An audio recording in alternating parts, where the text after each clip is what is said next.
di mana warga tepi barat itu untuk masuk ke dalam Masjidil Aqsa itu sulit. Nah, mereka itu perempuan-perempuan ini kalau misalnya mereka nggak boleh masuk ke Masjidil Aqsa, mereka di pinggir-pinggirnya, di gerbang-gerbangnya bikin halakoh, entah itu ngaji, kajian, belajar. Jadi mau masuk aja tuh untuk sulit gitu. Kenapa? Biar sepi masjidnya.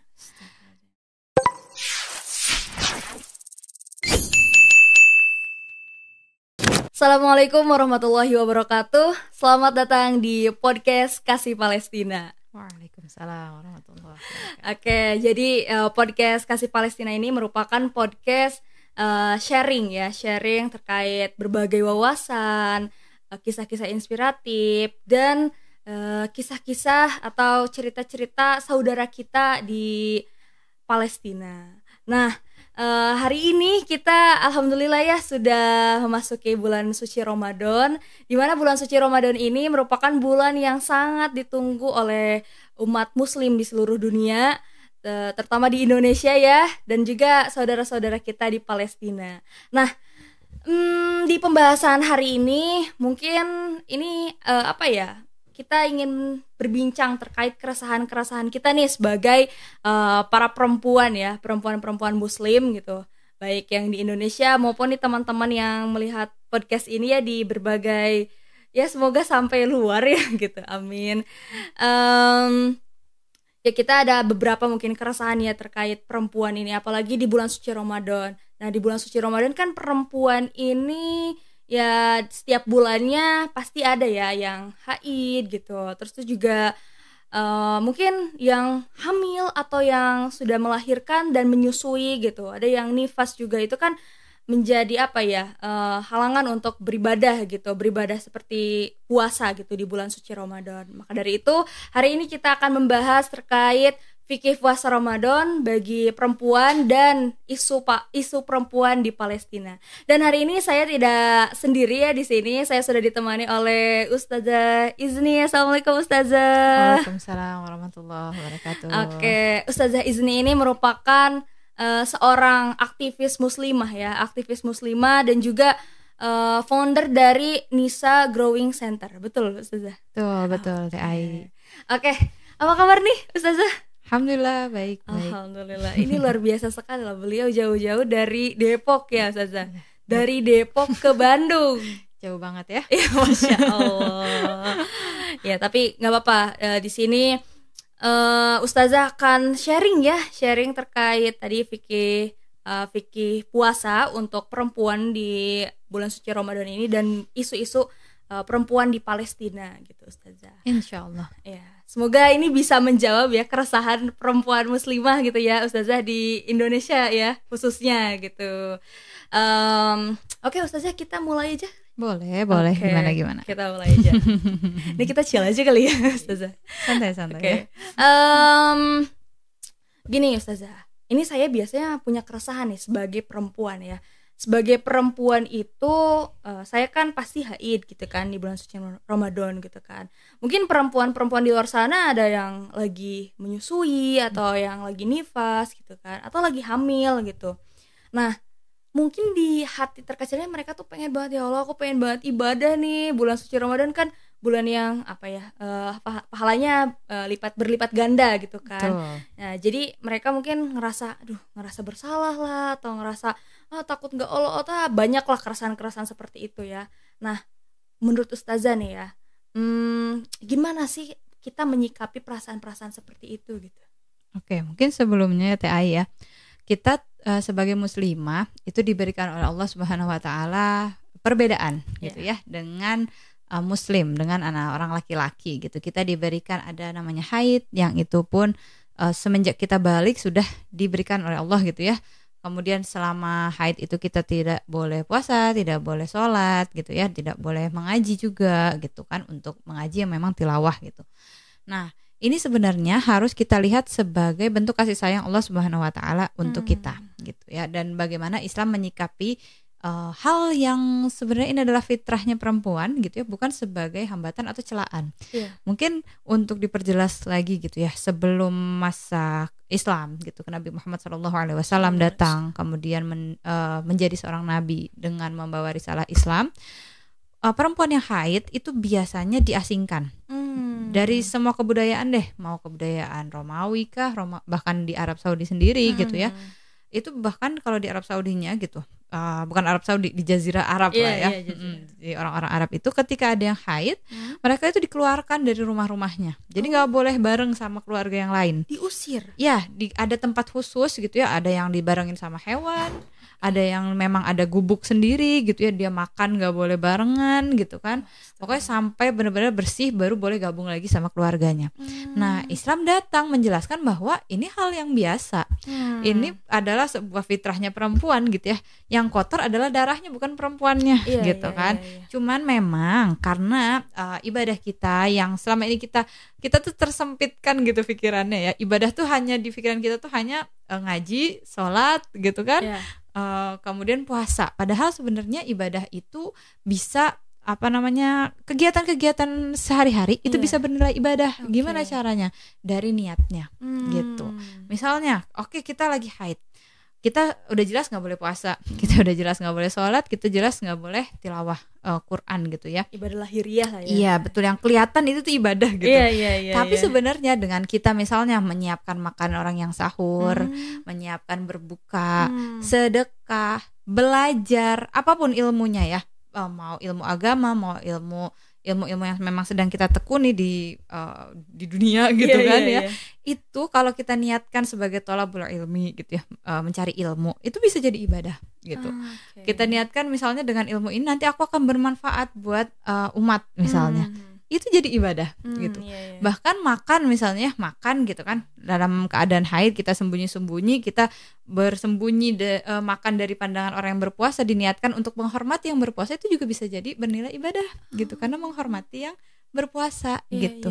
Jadi jangan sampai kita menyempitkan bayangan ibadah itu hanya kepada ritual-ritual aja, yang sholat, puasa, zakat gitu ya. Meskipun itu memang benar, sudah ada pahala tersendiri yang memang besar, apalagi ketika bulan Ramadan gitu. Jadi jangan berkecil hati gitu ya untuk para perempuan, untuk para akhwat, untuk para muslimah, ketika di bulan Ramadan kita cari sesuaikan dengan kebiasaan kita. Misalnya kita haid nih ketika Ramadan gitu, tapi kita punya target, aku mau baca tafsir. Kalau baca tafsir boleh gitu. Yang nggak boleh itu adalah kita baca yang dari awal tuh, dari Al-Fatihah kita kejar hatam. Itu nggak boleh ketika haid ya. Kalau pendapatnya kebanyakan mazhab fikih gitu ya, termasuk mazhab Syafi'i yang saya ambil. Nah, tapi kalau misalnya untuk tadabbur ayat ini, tafsirnya apa gitu ya, itu nggak masalah dan boleh. Zikir yang subhanallah, alhamdulillah, itu juga ibadah. Itu juga boleh, nggak terhalang dengan status kita yang sedang haid atau nifas tadi gitu ya. Apalagi untuk ibu-ibu yang misalnya dia sudah tidak nifas gitu kan, tapi dia menyusui misalnya. Ibu yang hamil, dia kan sebenarnya bisa sholat, bisa apa-apa kan. Nah, jangan ngerasa bahwa kuantitas yang selalu jadi target gitu, tapi kualitasnya. Misal tahun lalu saya tidak hamil, tahun lalu saya tidak menyusui gitu ya, tetapi tahun ini saya cuman bisa misalnya tarawih gitu. Tarawih aja udah ngos-ngosan, udah capek misalnya gitu kan, kalau ibu hamil, ibu menyusui gitu. Ya sudah, berarti maksimalkan kualitasnya. Ketika tarawih tuh baca surat yang memang kita hafal misalnya gitu kan, atau kita menghafal satu hari satu ayat, menghafal ayat hafalan baru, itu juga sebuah ibadah. Dan untuk ibu-ibu apalagi ya, misalnya membacakan ayat Al-Quran untuk anaknya dalam kandungan, atau yang lagi menyusui, niatkan saja ini menyusui saya itu mengikuti perintah Allah Subhanahu wa taala gitu ya, karena disebutkan gitu di dalam Al-Quran ada perintah untuk menyusui anak-anaknya gitu. Itu jadi ibadah juga insyaallah. Gitu. Jadi niatnya itu segala hal yang kita lakukan diniatkan untuk ibadah, insyaallah itu juga bisa bernilai ibadah. Masya Allah. Berarti sebenarnya di Islam itu sendiri ya, kita tuh banyak sekali cara berarti ya Ustazah. Betul. Untuk ibadah tuh ternyata bukan sekedar lahiriah yang terlihat sholat itu, tapi banyak gitu jenisnya ibadah itu gitu ya. Mungkin kalau ya wanita karir kali ya, karir kan pasti mereka sibuk kali ya Ustazah, sibuk kali ya. Nah, itu gimana nih kalau misalkan di bulan suci Ramadan tapi mereka juga pengen bagi waktu gitu untuk dekat dengan Allah gitu, untuk beribadah gitu. Gimana nih Ustazah? Nah, enaknya Islam gitu ya, enaknya Islam. Kalau kita perhatikan di hadis-hadis yang Rasulullah SAW itu sampaikan gitu ya, itu kan banyak kayak satu hadis la taghdab walakal jannah, jangan marah bagimu surga. Disuruh ada yang bersedekah, ada yang suka puasa. Jadi sebenarnya pintu untuk masuk ke dalam surga, pintu untuk mendapatkan rahmatnya Allah, kasih sayangnya Allah itu nggak terbatas hanya dalam satu ibadah atau satu bentuk ibadah. Maka misalnya teman-teman yang bekerja gitu ya, akhwat-akhwat muslimah-muslimah, ibu-ibu yang bekerja, tetap bisa mendapatkan keutamaan ibadah dalam bulan Ramadan. Mungkin bukan dari kuantitas dia sholatnya, misalnya dia cuma bisa sholat duha 2 rakaat misalnya ketika kerja, atau nanti pas udah nyampe rumah dia capek, dia cuma bisa tarawih ya udah 11 aja dengan sholat yang pendek, nggak masalah. Oh mungkin dia diberi kelebihan di hartanya, ya udah banyakin lah tuh gitu ya sedekahnya, infaknya, tunaikan zakatnya gitu. Makanya Rasulullah juga kan ketika misalnya mendeklarasikan kita akan berjihad gitu ya, akan perang gitu, sahabat-sahabat itu akan maju satu persatu gitu ya, memberikan apa yang memang dia punya. Yang nggak punya harta dia maju jadi prajurit, yang punyanya harta nggak bisa ikut perang dia maju dengan hartanya misalnya gitu. Yang perempuan mau ikutan kan nggak boleh masuk ke pasukan, berarti di belakang jadi bagian konsumsi, jadi bagian pengobatan, jadi macam-macam gitu. Makanya harus tahu dulu misalnya kita nih punya potensi apa gitu kan, nggak mungkin ya sama sekali nggak punya potensi ibadah gitu kan. Misalnya aku mah kuat begadang gitu, meskipun besoknya harus berangkat kerja lagi, ya udah berarti selama malam itu silahkan diperbanyak ibadahnya. Aku nggak bisa ngaji banyak-banyak gitu kan, aku nggak bisa sholat banyak-banyak, infaknya misalnya kayak gitu. Atau tadi misalnya aku ngajinya belum benar, ya udah misalnya target Ramadan ini selesai tahsin atau ikut kelas tahsin at least gitu kan. Nah itu juga udah sebuah ibadah. Jadi jangan mempersempit diri dan menutup kemungkinan aku nggak bisa ibadah gitu padahal sebenarnya terbuka lebar banget. Terserah kita mau milihnya yang mana nih gitu. Ya benar ya, aku juga sering dengar ya, katanya tuh pintu masuk surga itu banyak ya Ustazah. Betul. Ternyata ya tadi memang banyak sekali jenis ibadah itu sendiri gitu kan. Nah kalau Ustazah kan seorang ibu ya, pastinya juga mengurus anak, juga kan ada suami juga gitu, dengan aktivitas lainnya gitu. Nah gimana sih Ustazah membagi waktu gitu untuk kehidupan Ustazah ini gitu, apalagi di bulan suci Ramadan gitu. Membagi waktunya pertama harus sadar diri dulu. Sadar diri itu gimana maksudnya, tahu kapasitas kita segimana, misalnya limit kekuatan kita segimana kayak gitu ya. Kemudian misalnya gitu, kita tahu oke, saya punya spare waktu misalnya siang pas anak-anak tidur gitu kan, kemudian pas apalagi nih pas anak-anak sekolah misalnya gitu kan, maka pas waktu-waktu itulah yang mungkin diisi dengan persiapan mengajar atau kelas-kelas online tersendiri gitu kan. Maka jangan, kalau saya gitu ya, berarti jangan menerima atau mengiyakan gitu kan sebuah panggilan yang itu di luar batas maksimal saya gitu, karena entah itu nanti akhirnya jadi terganggu atau tidak maksimal gitu kan, atau malah jadinya ya nggak jadi gitu, malah nggak kelakukan gitu. Dan tadi coba aja semua yang kita kerjakan itu diniatinnya untuk ibadah gitu. Misalnya kita iri, kok suami enak banget, dia mau iktikaf tinggal jalan. Kalau kita kan ada anak, mama, ibu, bunda, umi gitu kan. Kalau ngeliat suami kayaknya iri banget gitu ya, dia mau sholat gampang gitu, dia mau iktikaf bisa gitu.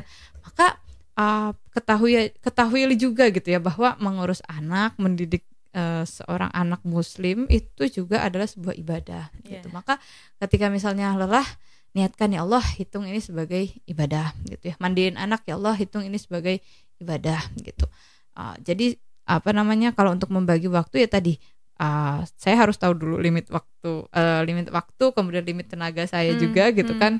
Kemudian menyanggupi yang memang bisa saya kerjakan. Dan saya lebih sekarang sih akhir-akhir ini gitu ya, beberapa tahun kebelakangan saya lebih mengutamakan kualitas. Jadi misalnya kalau kemarin dulu ya saya kejar hatam berapa kali gitu ya dalam Ramadan. Kalau sekarang pengennya hatam tafsir Ibnu Katsir juz sekian ketika Ramadan misalnya gitu. Atau saya mau baca tafsirnya siapa lagi gitu kan, lihat YouTube-nya siapa, syekh-syekh ustaz-ustaz siapa gitu ya. Seperti itu. Jadi membuat target yang bukan minimal tetapi sesuai dengan kemampuan gitu ya. Sehingga memang bisa dicapai dan jadi semangat gitu. Yang paling penting kita tidak bertarung dengan orang lain, tapi kita bertarung dengan diri kita yang lalu. Masya Allah. Iya, berarti mengenal diri sendiri juga sangat perlu dulu ya Ustazah gitu. Betul. Kan. Ya kadang, ya saya juga nih saya orangnya kan ekstrovert ya Ustazah. Pasti seneng lah berkegiatan itu. Kadang suka mengiyakan aja tanpa mikir gitu, tanpa mengukur kapasitas diri. Sebenarnya mampu nggak sih saya itu gitu kan? Ya, ternyata tadi ya harus diukur dulu gitu kan, baru kita bisa memilih nih gitu kan, apakah ini dapat diambil atau enggak, berarti kayak gitu. Betul. Masya Allah, ini luar biasa berarti. Sangat insight ya, insight sekali. Nah, tadi kan Ustazah mention ya kadang kita sebagai perempuan suka iri gitu kan sama, mungkin Ustazah sama suami gitu. Nah, saya juga suka kepikiran Ustazah. Jadi gini nih, kalau kita ya, aku ya, saya sebagai perempuan ini gitu kan, pasti kan merasa kenapa ya terbatas gitu untuk melakukan aktivitas dan segala macamnya gitu kan. Terus menjadi perempuan akhirnya yang takut jadi sumber fitnah dan segala macamnya gitu kan. Ada yang kayak gitu lah Ustazah. Terus tuh jadi saya suka mikir, enak ya jadi cowok gitu, jadi laki-laki gitu kan, mereka bisa melakukan banyak hal gitu kan. Misalkan mereka bisa berdakwah, mereka bisa berjihad langsung tuh ke kemana gitu kan, ke negara konflik, contohnya ke Palestina gitu kan. Kayak ada tuh pemikiran-pemikiran kayak gitu Ustazah. Kayak ngerasa sebenarnya kita bisa nggak sih melakukan hal yang sama gitu? Nggak sama sih, maksudnya bisa nggak sih melakukan hal yang ya sama gitu, kayak berjuang seperti halnya laki-laki gitu, untuk ya berjuang dalam Islam gitu. Gimana nih Ustazah? Ya ini juga sebenarnya perasaan kayak gini itu sudah lebih dulu dirasakan dan diutarakan oleh para sahabiah ke Rasulullah.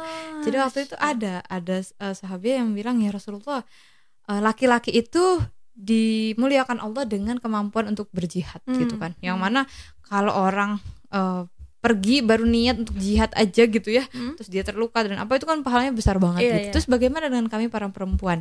Tapi coba kita lihat goals utamanya dari sahabiah ini ketika bertanya itu adalah yang diinginkan tuh apa? Apakah pengalaman keluar Madinahnya, pengalaman menaklukkan sebuah kota misalnya gitu kan, atau sebenarnya ganjaran pahalanya? Jadi yang ditanyakan oleh sahabiah ini, gimana caranya biar kita dapat pahala sebesar jihadnya laki-laki gitu. Maka kalau kita muslimah, maka tujuan utama kita itu adalah harus tadi surga gitu ya. Tujuan utama kita adalah pahala gitu. Sehingga kalau misalnya kita melihat tujuan utama kita adalah surga gitu, maka kita akan terbuka gitu, bahwa tidak melulu kok yang bernilai surga itu adalah pergi keluar, berjihad gitu ya. Ternyata banyak kok aspek-aspek lain yang mungkin bisa gitu kan dilakukan oleh perempuan dan itu berpahala besar juga gitu. Tapi tidak menutup kemungkinan juga gitu ya, para sahabat itu ada gitu yang waktu itu Rasulullah lagi tidur, kemudian bermimpi bangun-bangun, beliau bilang nanti pasukan muslim itu akan menaklukkan Siprus, kata beliau, itu di dekat Turki ya. Dan itu pasukan laut yang umat muslim itu akan punya pasukan laut gitu kan.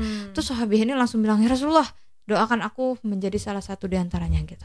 Langsung didoakan, dan benar ternyata sahabat ini nanti di ke pemimpinan Muawiyah kalau nggak salah, itu beliau berangkat gitu ya ke sana. Jihad. Ya, dalam rombongan jihad itu, dalam ekspedisi itu, tetapi beliau wafat gitu ya ketika udah sampai di sananya. Nah ini berarti apa? Sebenarnya kalau secara Islam sendiri tidak menutup kemungkinan untuk perempuan dan laki-laki bersumbang sih gitu ya dalam mendapatkan itu. Cuman memang ada manusia itu diciptakan sama Allah tuh udah ada proporsi masing-masing gitu ya. Adil di dalam Islam itu bukan setara, tidak selalu setara. Adil itu adalah sesuai dengan proporsionalnya.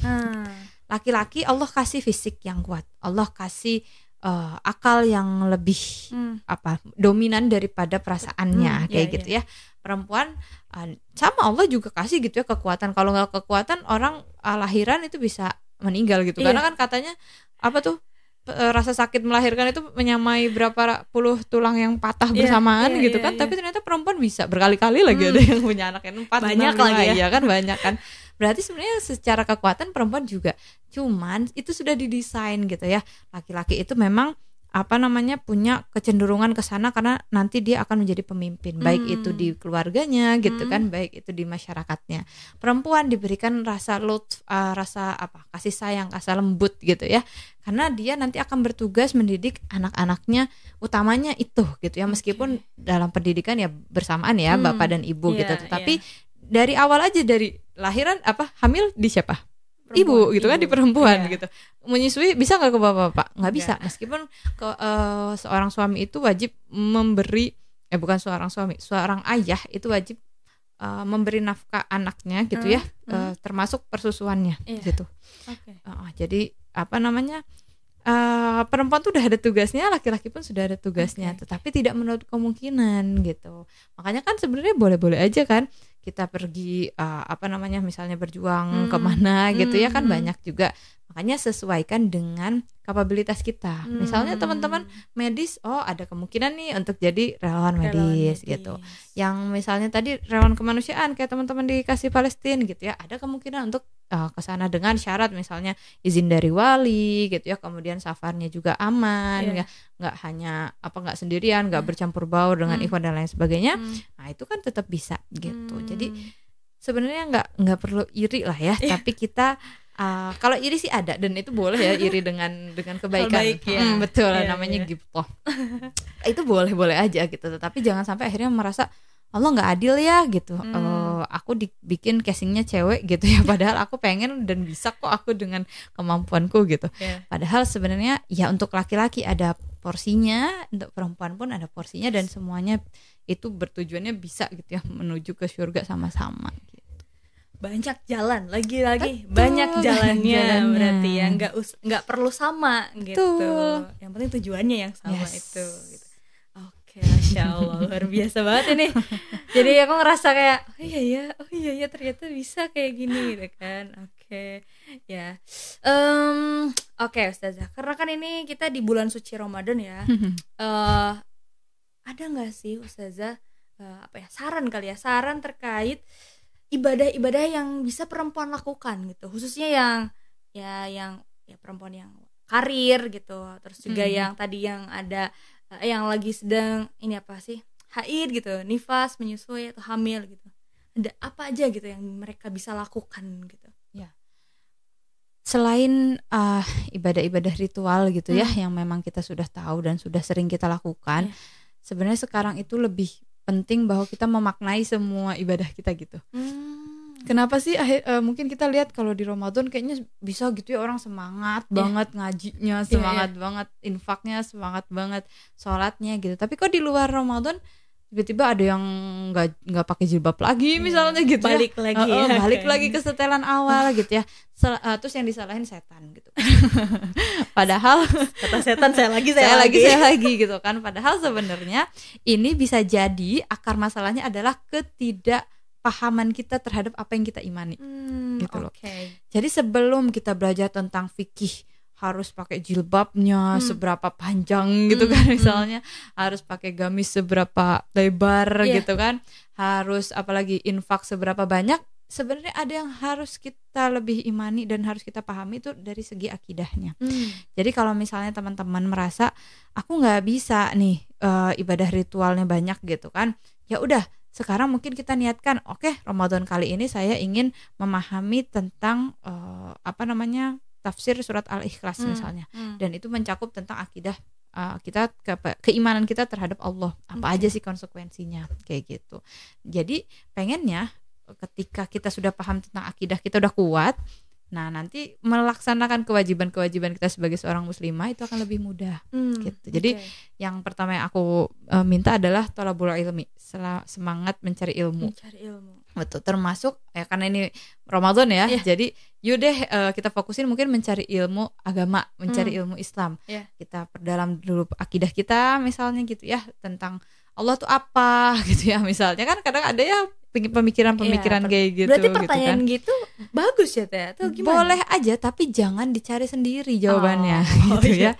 Takut salah ya. Ke majelis ilmu. Banyak orang jadi gila akhirnya karena dia mikirin itu pakai logika cari gitu. terus Iya, logika terus gitu kan, padahal ya namanya Islam sendiri itu artinya berserah diri gitu. Berserah diri ini mencakup keimanan. Iman tuh sendiri artinya percaya. Ya kalau misalnya kita nggak percaya, nggak ketemu gitu ya. Meskipun memang persoalan akidah ini bisa dijangkau oleh akal juga gitu, tapi tidak semua permasalahan terkait akidah bisa dengan akal gitu. Harus dibarengi dengan dalil, dengan keilmuan begitu. Jadi pertama itu bisa thalabul ilmi. Apa nih achievement Ramadan kali ini, misalnya pengen ikut kajian ustadz siapa gitu ya, membahas terkait akidah misalnya gitu. Atau oke, akidah aku udah insyaallah aku udah percayalah gitu ya, udah bisa gitu ya. Aku pengen memperbaiki bacaan Qur'anku, nggak masalah gitu ya. Jadi nggak mesti buru-buru, oh ya Allah orang lain udah hatam 3 kali, 4 kali, 5 kali, aku aja baca masih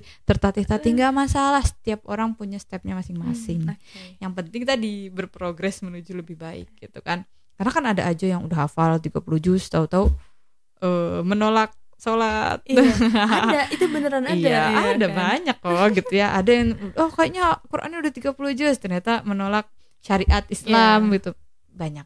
Maka yang harus kita perdalam dulu sebelum berpikir yang lain-lain itu adalah akidah dulu sih gitu. Kemudian ibadah-ibadah ringan aja tapi continue gitu kan. Kata Rasulullah kan bilang ya, Allah itu mencintai ibadah yang sedikit tapi continue. Yang terus menerus istiqomah. Apalagi banyak terus continue itu lebih baik gitu ya. Tetapi untuk memulai manusia tuh biasanya lebih mudah gitu kan, untuk melakukan dari yang sedikit-sedikit gitu.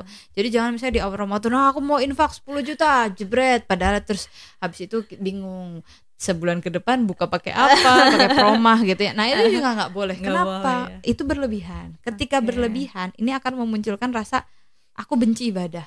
Kayak misalnya sholat aku udah sholat tarawih 21 rakaat secara tartil, pelan-pelan semua bacaannya ya. Terus mau sholat tahajud lagi gitu. Ternyata siangnya capek. Besoknya gitu lagi. Akhirnya capek banget. Nanti ketika itu akan muncul, ternyata ibadah tuh capek ya gitu ya, menyebalkan ya gitu. Makanya kenapa akhirnya step by step aja gitu, sedikit-sedikit yang biar kita semangat melakukannya, tapi terus menerus gitu, itu akan lebih berefek gitu ya ke diri kita gitu. Jadi apa aja misalnya infak gitu ya, 2.000 per hari infak subuh misalnya, 5.000 per hari ke Kasih Palestina misalnya gitu kan. Ada program Ramadan apa nih, ikut 5.000 per hari, 5.000 per hari. Cicil aja. Cicil aja. Nanti kan lama-lama 5.000 kecil banget, gue aja ngopi 25.000 gitu kan. Nah tambahin lagi itu akan lebih enak gitu. Jadi mulai kebaikan tuh dari yang kecil-kecil dulu gitu kan, tapi terus menerus. Nah itu juga termasuk ibadah ya. Jadi thalabul ilmi, kemudian cari yang peluang yang kecil-kecil gitu kan. Kemudian bisa juga dengan tadi ini termasuk sunnah puasa sih, memberi bukaan. Dan itu jangan dibayangin kayak beri bukaan tuh berarti harus bikin 1 kotak nasi dus gitu ya. Ada ayamnya, ada sayurnya, ada aquanya. Nggak mesti, kayak cuman air doang taruh di jalan misalnya, taruh di masjid, itu juga sudah menyiapkan berbuka gitu. Dan udah bagian dari ibadah. Iya betul. Dan itu kita udah dapet hadiah pahala gitu ya, sebesar puasanya orang itu yang buka dengan minuman atau makanan kecil kita gitu. Jadi jangan membayangkan tuh ya Allah jadi kaya gitu, aku nggak kaya gitu kan. Ini kayak cuman kurma 2 biji 3 biji gitu ya, atau air atau kue yang 1.000 atau misalnya datang ke dagangan orang, Bu saya beli nih ya 1 kotak nih, silakan dibagikan gitu kan. Itu udah ibadah. Dan ketika dia ada orang buka dengan itu gitu ya, kita udah dapat pahala puasa dia gitu, tanpa mengurangi pahala dia sendiri. Jadi ibadah tuh gampang gitu. Jadi jangan dipersulit gitu. Iya ini benar, ini nih yang sering salah kaprah di masyarakat Indonesia ya gitu kan. Memberi makan orang yang berbuka puasa harus 1 box, harus isinya banyak nasi ini itu gitu kan. ternyata air juga itu udah Iya. salah satunya gitu kan. Betul. Wah, ini juga insight buat aku sih, Ustazah. Ini aku juga salah kaprah berarti ya selama ini, astagfirullahaladzim. Karena di hadisnya gitu kata Rasulullah, berbukalah dengan air kurma kalau nggak ada dengan yang manis-manis kayak gitu. Itu kan berarti sudah masuk memberi makan gitu ya, memberi bukaan puasa iftar. Oke, luar biasa, Masya Allah. Ibadah itu ternyata banyak banget ya di bulan suci Ramadan ini. Mudah, bener. Ibadah tuh mudah. Kayaknya udah niat aja kan katanya udah jadi ibadah ya, Ustazah. Betul. Mau melakukan kebaikan lah, apapun untuk kerja juga jadi ibadah akhirnya. Kalau niatnya emang buat ibadah. Gitu kan. Iya benar-benar. Ini nih Ustazah, aku sering gini ya, sering malu. Kenapa tuh? Malu karena kan nih saya di lembaga kemanusiaan nih gitu kan. Saya juga sering melihat video-video atau foto-foto di mana warga-warga di Palestina itu mereka masih tetap ibadah walaupun di tengah krisis dan keterbatasan gitu kan. Itu membuat ya saya malu lah gitu lah. Saya yang malu gitu kan. Di sini kita udah enak-enak gitu kan. Bisa makan dengan enak, gak ada bom gitu. Mandi enak, minum ada gitu. Semuanya ada, serba ada gitu. Fasilitas tuh semuanya ada gitu di sini. Tapi kita tuh ya suka nggak maksimal gitu kan, sedangkan orang-orang di sana gitu kan mereka tuh masih tetap beribadah gitu. Kemarin lihat juga kan seorang ibu yang masih terus membaca Al-Quran gitu di tengah reruntuhan, anak-anak yang masih membaca Al-Quran gitu. Bahkan kemarin dengar berita itu katanya tuh ada perempuan-perempuan atau ibu-ibu di Gaza ya, khususnya di Gaza ya, karena kemarin kan terjadi pembantaian di Gaza gitu sebelum sekarang ke tepi barat kan mulai menyebar gitu. Nah, ibu-ibu di sana itu mereka tuh sampai merelakan makanan tuh untuk anak-anaknya gitu. Bahkan ada yang sampai yang itu makan dari pakan ternak, Ustazah. Nah, iya gitu kan. Ya mereka tuh luar biasa gitu. Ibu-ibu ini tuh mereka mengorbankan segalanya untuk anak-anaknya gitu kan. Nah, kalau Ustazah sendiri gitu, pernah dengar nggak sih kisah inspiratif gitu di sana gitu yang ya supaya kita membuat membuat kita jadi semangat gitu untuk beribadah gitu, khususnya di bulan suci Ramadan ini gitu. Oke. Kalau kisah inspiratif banyak banget ya sebenarnya gitu ya. Ya, kita bagi dulu nih dari yang di teman-teman yang dari Gaza atau dari yang di tepi barat itu beda-beda juga ya struggle-nya mereka. Mungkin kalau yang di Gaza gitu ya nggak kebetulan juga ya. Jadi saya juga punya teman gitu, teman kakak kelas lah ya istilahnya. Bedanya cuma 4 tahun lah lebih tua dari saya gitu. Kemarin juga alhamdulillah baru silaturahim tuh kami. Nah beliau itu asli Gaza gitu ya, keluarga beliau juga beberapa syahid ketika perang ini gitu ya. Mudah-mudahan Allah merahmati mereka semua yang syahid. Beliau bilang gitu ya, kekuatan atau sumber utama kita gitu ya selain memang solidaritas warga Gaza gitu kan, itu adalah keimanan dan Al-Quran. Kata beliau gitu. Izni, kamu tahu nggak, kata dia gitu ya, dalam bahasa Arab gitu, dia bilang bahkan keluargaku, aku kan di Malaysia, beliau ada di Malaysia, keluargaku itu masih rutin setiap pekan itu kita video call untuk setoran sama ayahnya. Jadi dan itu adalah kebiasaan dari sejak mereka kecil. Kebetulan ustazah ini gitu ya, beliau itu 7 bersaudara, 7-7-nya hafizoh, 7-7-nya sudah mendapat sanadnya dapat dari siapa? Dari ibunya. Jadi lagi-lagi ibu nih ya, ini sentral banget ini perempuan nih sangat sentral sebenarnya. Nah beliau bilang itu gitu ya, apapun kondisinya gitu, kami selalu menyempatkan diri untuk halakoh bareng, duduk bersama sekeluarga untuk ya udah setoran gitu ya. Kamu sekarang lagi murojaah juz berapa? Kamu sekarang lagi murojaah juz berapa? Bahkan ketika perang kemarin gitu ya. Masya Allah. Dan itu bikin malu sih gitu ya. Bikin malu banget gitu. Bikin malu. Dan beliau bilang gitu, kami dalam kondisi yang serba kesulitan gitu ya. Itu kami bisa. Maka teman-teman di Indonesia yang dalam keadaan aman, keadaan damai, itu punya tanggung jawab yang lebih. Bentuk syukur kalian kepada Allah atas segala kenikmatan, rasa aman dan kemakmuran di negeri ini adalah salah satunya dengan tadi memaksimalkan ibadah kalian kepada Allah gitu ya, dengan berbagai cara, salah satunya dengan Al-Quran. Kalau misalnya kita memang masih merasa berat untuk menghafal keseluruhannya, mulai aja gitu ya, mungkin satu ayat gitu kan. Kemudian kalau misalnya emang berat, misalnya belum bisa sampai ke tahap ngafal, ya udah baca, hatamkan gitu, baca artinya. Nah ini nih yang sering nih kan orang bilang, nggak apa katanya baca Al-Quran bikin orang jadi soleha gitu ya, tapi ternyata nggak juga. Karena mungkin kita baru baca doang, meskipun baca sendiri itu sudah banyak keutamaannya, tapi paham bacaan Al-Quran itu akan lebih berefek lagi. Maka itu tadi kata beliau, perketat atau perdekat gitu ya interaksi kita dengan Al-Quran. Interaksi apalagi di bulan Ramadan, di mana bulan Ramadan kan bulannya Quran. Betul. Maka itu tadi kisah inspiratifnya itu mungkin ya satu. Nah itu dari sisi Gaza, dari tepi barat beda lagi. Jadi teman-teman tahu nggak sih bahwa di Masjidil Aqsa itu kan berada di tepi barat ya, di sebelah tepi barat Yerusalem. Di mana warga tepi barat itu untuk masuk ke dalam Masjidil Aqsa itu sulit. Nah, kemudian itu para perempuannya ya, kalau sekarang juga ada yang laki-lakinya, itu biasanya disebut dengan murabbitoh.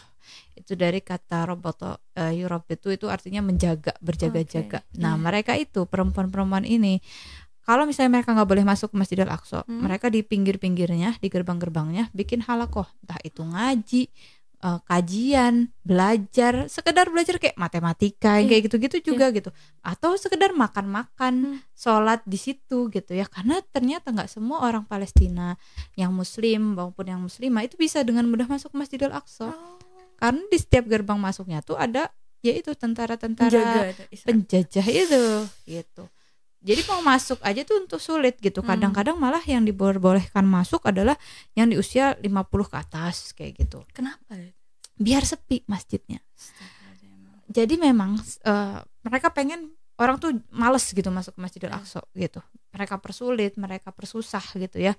Sehingga nanti harapannya Masjidil Aqsa ditinggalkan, bisa mereka kuasai, dihancurkan. Bikinlah bangunan ibadah mereka yang baru. Nah, ini adalah tujuannya para Zionis ini. Maka para akhwat, para muslimah di sana bikin murabbitoh itu ya, gabungan-gabungan penjaga-penjaga Masjidil Aqsa, yang mereka itu ganti-gantian shift kayak ada rondanya. Yes, betul, ada piketnya gitu. Jadi hari ini siapa ngapain di sana terserah, pokoknya beraktivitas aja di sana gitu. Untuk menjaga biar orang Zionis ini nggak bilang ini kosong kok, udah nggak dipakai gitu ya. Gitu. Berapa puluh tahun silam gitu ya sekitar 7 sampai 10 tahun ke belakang itu para ulama banyak yang menfatwakan makruh gitu ya, hukumnya mengunjungi Masjidil Aqsa. Karena kenapa? Devisanya masuk ke Israel. Gitu. Dianggap menjadi sumber penghasilan mereka untuk menjajah lagi gitu.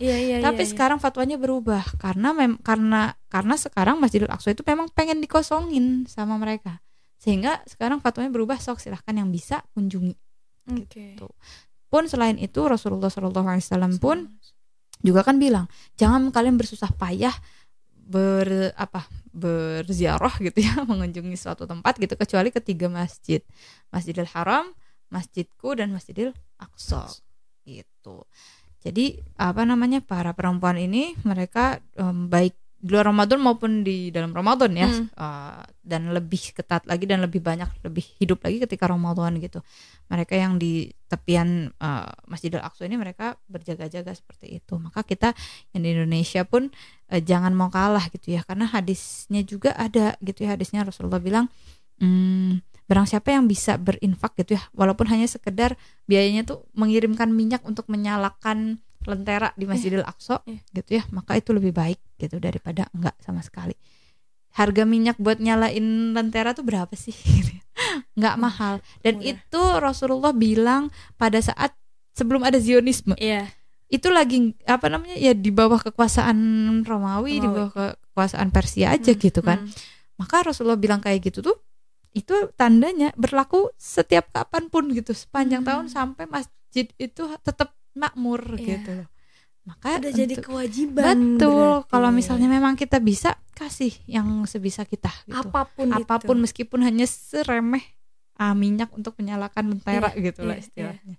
Masya gitu. Allah. Jadi itu sih yang inspiratifnya, mereka tetap berjuang dengan kemampuan mereka gitu ya. Tapi Allah kan ngelihat usahanya ya, bukan hanya hasilnya. Jadi kita juga jangan mau kalah gitu.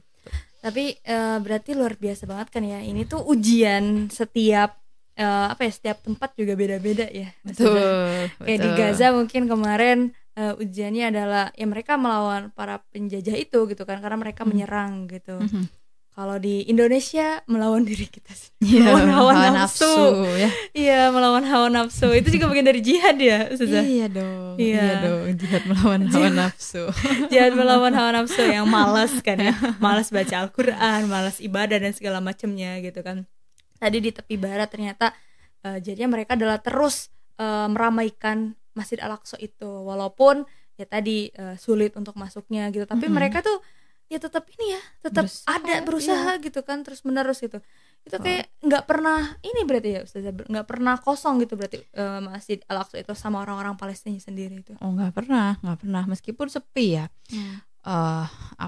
Maksudnya padahal itu kapasitasnya untuk berapa ribu orang gitu kan, tapi yang berhasil masuk itu kayak cuma 3 soft, 5 soft gitu. Dan itu sih yang yang menyedihkan gitu. Itulah kenyataan pahit dari terjajah tuh itu gitu. Jadi kalau misalnya dia ngomong apa Masjidil Aqsa aman-aman aja nih, aku bisa masuk, banyak ya waktu kemarin-kemarin itu nih orangnya ramah-ramah, semua aman damai.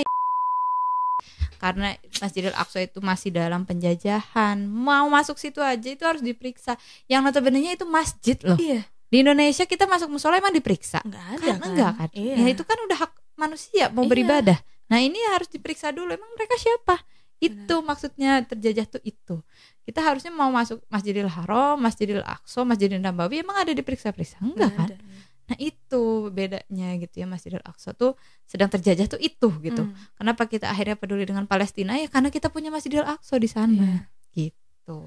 Tapi ini merinding banget merinding gitu ya. Iya benar banget ya. Itu berarti terjajah itu atau penjajahan itu beda, banyak maknanya gitu ya. Betul. Iya, ada yang terjajah secara fisik gitu, terjajah secara pemikiran, kebebasan dan segala macamnya berarti ya Ustazah. Wah, ini ya Allah, Masya Allah banget gitu kan. Tapi Ustazah nih,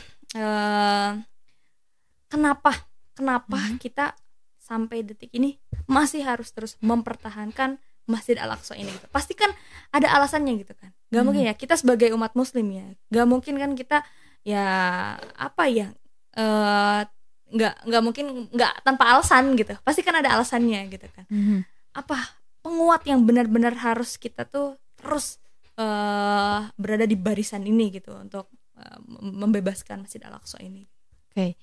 Yang pertama mungkin ada kutipan gitu ya dari banyak ulama sih sebenarnya, katanya tuh qadiyatul Filistin ya qadiyatul akidah gitu ya. Jadi permasalahan Palestina itu adalah permasalahan terkait dengan akidah. Kenapa? Karena Masjidil Aqsa sendiri itu disebutkan di surat Al-Isra, ya kan? Surat Al-Isra kita sebenarnya udah hafal semua tuh kan. Subhanalladzi asra bi 'abdihi laila minal masjidil haram ilal masjidil aqsa alladzi barakna haulahu. Ini harus digarisbawahi, harus di-underline gitu ya, kata Allah.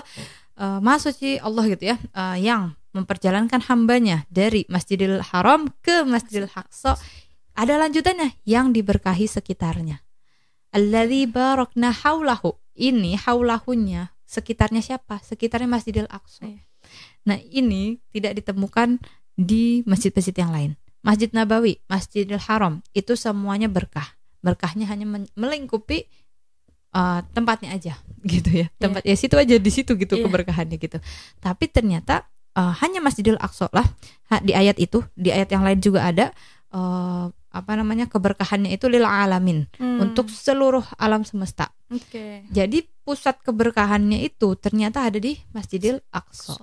Jadi teman-teman jangan cuman kalau ditanya apa Masjidil Aqsa, kiblat pertama umat manusia, maksud kiblat pertama umat muslim gitu ya. Padahal jadi kiblat aja itu adalah sebuah hal yang luar biasa gitu loh.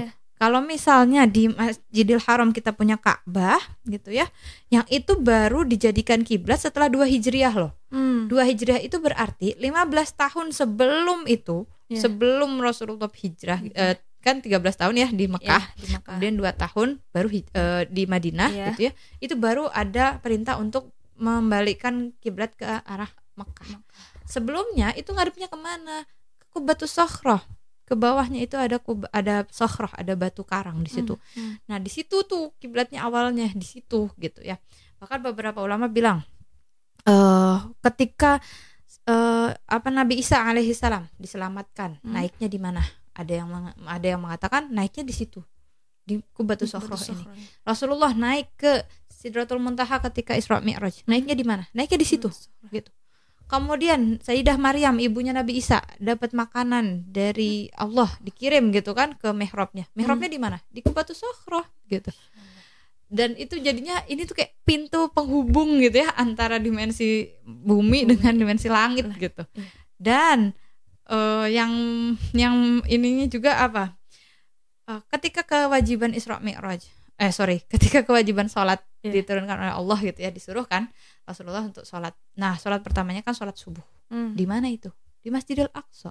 Rasulullah SAW mengimami seluruh nabi dan rasul yang pernah diutus. Berapa jumlah nabi dan rasul yang pernah diutus Allah? 25. Yang kita tahu namanya. Tapi yang rata-rata bisa ada yang bilang 250-260 ribu nabi dan rasul. Pada malam Isra Mi'raj itu diturunkan semuanya. Di belakang Nabi Muhammad sholat subuh di Masjidil Aqsa. Kurang suci apa tempat yang tanah seperti itu gitu ya.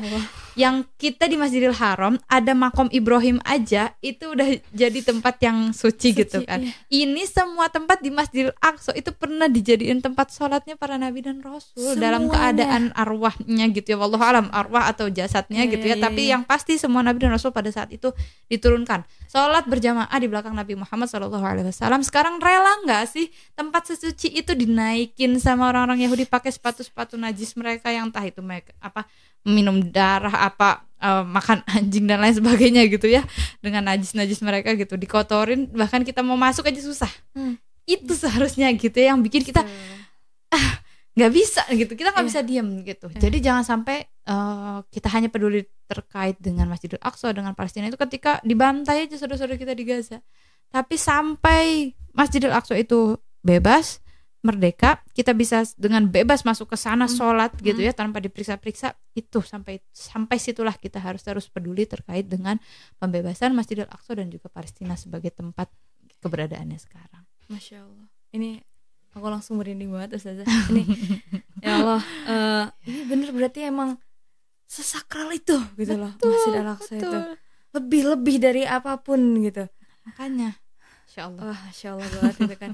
Emang ini ya kita berarti ya tandanya emang harus kewajiban kita untuk terus menjaga Masjid Al-Aqsa ini gitu. Betul. Terus membebaskan ya. Harus kita bebaskan. Ya semoga ya kita menjadi bagiannya pun, kalau enggak semoga cucu-cucu kita ya yang bisa membebaskan itu. Insyaallah ya Allah. Oke, Ustazah, ini karena kita kan dari Kasih Palestina gitu kan, ada nggak sih Ustazah yang ingin Ustazah sampaikan gitu kepada perempuan-perempuan di Palestina gitu, apalagi di bulan suci Ramadan ini gitu? Masya Allah ya, kalau ada yang bisa disampaikan pasti yang pertama adalah terima kasih karena mereka sudah menunaikan fardu kifayah kita gitu ya, karena tugas menjaga dan berjaga-jaga di sekitar Masjidil Aqsa ini adalah tugas seluruh umat muslim, dan kewajiban itu sudah diwakilkan gitu ya oleh kalian gitu, saudara-saudara kita para muslimah dan muslimin di Palestina gitu. Maka ucapan yang pertama tentu terima kasih gitu, dan yang kedua benar-benar kami banyak belajar gitu dari kalian semua. Mudah-mudahan kami bisa mengikuti sedikit banyak gitu keutamaan-keutamaan yang kalian contohkan dari segi kesabaran, dari ketelatenan, dari isar atau rasa mendahulukan saudaranya gitu ya daripada diri sendiri gitu. Mudah-mudahan kita semua bisa bertemu, bisa kumpul, bisa sholat berjamaah di Masjidil Aqsa dalam keadaan merdeka. Amin. Insyaallah. Ya, Masya Allah banget ya Ustazah. Memang masyarakat di Palestina gitu, baik yang di Gaza maupun yang di tepi barat tuh itu apa ya, banyak yang bisa kita ambil gitu pelajarannya gitu kan, ketabahannya mereka, keikhlasan dan kesabaran segala macamnya lah ya. Berarti benar emang ya, apa ya, ukuran iman umat muslim itu emang ada di akhir sana. zaman, Iya kan, ada di bumi ada di Syam. bumi Syam gitu kan. Ya Allah, Masya Allah, emang itu sangat luar biasanya, berarti ya emang sangat berharganya gitu kan Palestina itu, khususnya Masjid Al-Aqsa itu gitu kan. Ini nggak kerasa juga ya, Sampai batuk sudah nih. ya, Masya Allah. Ini nggak kerasa kita ngobrol udah ini, dan seru banget Ustazah, Masya Allah, ini menarik banget sebenarnya. Tadi pembahasan terkait kepalestinaan gitu kan. Tadi kan kita udah membahas tentang perempuan-perempuan gitu, perempuan-perempuan di sana. Ya, santai dulu Ustazah. Tahu deh keselak. Ya Allah. Tadi lupa lagi kan. Kita udah bahas tentang Iya, Palestina ya. iya, Terus sekarang kita udah. bahas apa lagi nih? Iya, tadi kan ya kita udah bahas tentang fikih perempuan ya. Fikih perempuan udah dibahas, terus tuh tadi juga ternyata banyak sekali ibadah yang bisa perempuan lakukan gitu di bulan suci Ramadan ini gitu. Apapun itu ternyata kalau misalkan diniatkan untuk ibadah juga bisa jadi ibadah gitu. Hal-hal kecil juga bisa jadi ibadah gitu. Bahkan ketika di bulan suci Ramadan ini ya, kita memberi air minum aja udah jadi ibadah gitu. Jadi emang banyak sekali bentuk ibadah yang bisa kita lakukan untuk bisa ke surganya Allah itu gitu kan. Banyak jalannya gitu kan. Walaupun gak harus sama dengan laki-laki gitu kan. Oke. Dan ya tadi yang sangat menarik adalah cerita tentang Palestina itu, perempuan-perempuan di Palestina, baik yang tadi di Gaza gitu kan, di tepi barat itu sangat-sangat menginspiratif gitu kan. Kita harusnya malu ya, malu gitu kan, karena tadi kita tuh sebenarnya udah dikasih banyak sekali apa ya, rezeki gitu kan, rezeki kemakmuran, kenikmatan dan segala macamnya gitu kan. Harusnya kita lebih all out gitu kan dalam beribadah gitu, tapi ternyata nyatanya gitu kita malah jauh lah gitu kan, masih jauh gitu dari kata sempurna untuk beribadah gitu seperti mereka gitu. Nah, semoga juga ya ini jadi ya, inspirasi kita semua gitu kan, khususnya para perempuan di Indonesia gitu saja. Semoga kita nanti bisa bahas terkait Palestina ya. Insyaallah, itu menarik banget soalnya gitu kan. Tadi terkait apa ya, yang ya ternyata Masjidil Al-Aqsa masih bisa kok gitu kan dikunjungi, kita masih asik-asik, ternyata kan bukan itu gitu kan. Penjajah terjajah itu maknanya banyak gitu. Jadi ya memang itu pembahasan yang sangat menarik, dan semoga ya Ustazah nanti kita bisa lagi ya Insyaallah. Ya, semoga kita bisa berbincang-bincang lagi ya, insyaallah. Ya, terima kasih untuk Ustazah gitu kan yang sudah memberikan atau membagikan ya sharing-sharing tadi terkait fikih puasa untuk perempuan gitu ya, fikih dan juga tentang isu-isu perempuan di Palestina gitu. Itu sangat-sangat membuka insight aku ya khususnya gitu kan, dan semoga para penonton yang ya menonton podcast ini gitu, insyaallah gitu. Amin, insyaallah. Ya, sekali lagi terima kasih banyak Ustazah Izni ya. Ya, sama nanti kita insyaallah next kita bahas lagi hal lain gitu ya. Oke, insyaallah. Ya, baik sahabat Kasih Palestina yang sudah menonton podcast ini, terima kasih ya. Semoga sahabat semua bisa terus mendukung program-program Kasih Palestina gitu ya, yang insyaallah selalu kita salurkan gitu, kebaikan-kebaikan dari kalian insyaallah selalu kita salurkan, baik di Gaza, di tepi barat, maupun di pengungsian Palestina di negara-negara lainnya gitu. Insyaallah kita akan terus salurkan. Apalagi di bulan suci Ramadan ini banyak sekali program-program yang bisa kalian berikan gitu kepada warga Palestina gitu. Ada banyak sekali ya, kalian bisa mengunjungi di website kita ya di www.kasihpalestina.com. Sekali lagi terima kasih dan sampai bertemu di podcast selanjutnya.